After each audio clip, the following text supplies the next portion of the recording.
Сәлем, қалдарыңыз қалай? Мен ана жол осы косметиканы видеоға түсіріп жерге салған болатынмын. Сол жерде көп қыздар сұрап жатыр, осы косметиканы қалай қолдансақ болады деп.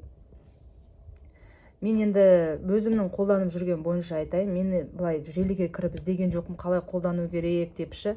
Мен өзім осы уақытқа дейін қанша косметика қолданып келдім, сол бойынша қалай қолданатынымды айта кетейін. Мен сіздерге қазір түсіріп көрсетейін десем, уже бәрі бітіп қалған, қараңыздаршы. Только осы несі ғана қалды, жәнегі умывалкасы мен жәнегі екі кремі ғана қалды. Міне қараңыздаршы, бәрі бітті.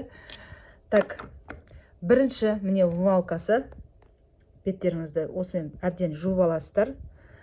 Потом екінші міне сывырткасы несінің, осымен беттеріңізді дискімен сүртесіздер. Одан кейін барып міне осымен осыны қолданамын үшінші этапта, төртінші этапта кремін қолданамын мен. Потом мен көп насын қолдамаймын, себебі тоналка бір жерге шығатын кезде және тоналканың астына осыны нетем қолданамын.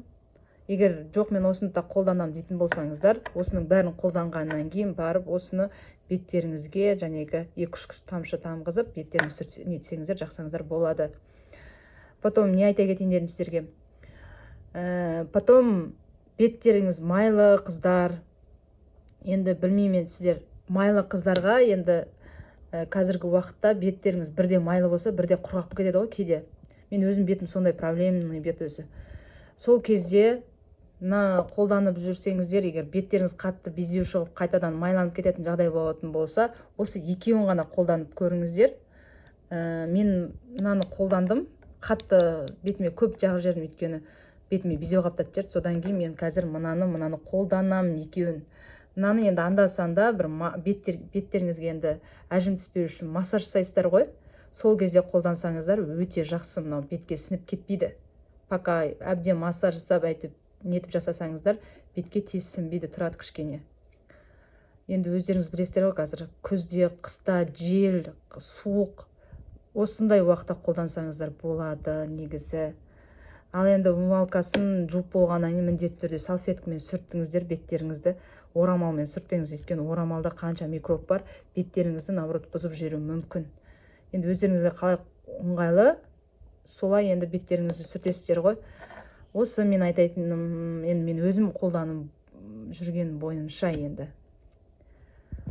Маған өзіме енді жақты бұл, өйткені бетім кәдімгідей тазарып, ағарып қалды. Сондықтан мен сіздерге жәнегі реклама емес, өзімнің жәнегі жаққаннан кейін, ұнағаннан кейін салғаным. Өздеріңіз енді 1-2 күн байқап көресіздер. Енді әркімнің бетінің несі әртүрлі ғой, қабылдауы.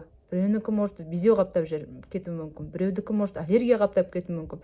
Сондықтан басында ақырын өздеріңіз көріңіздер. Егер қыздар айтып жатыр ғой, үйде тұр алдым, қолдануын білмеймін, әлі көрген жоқпын депші, сол қыздарға айтатыным.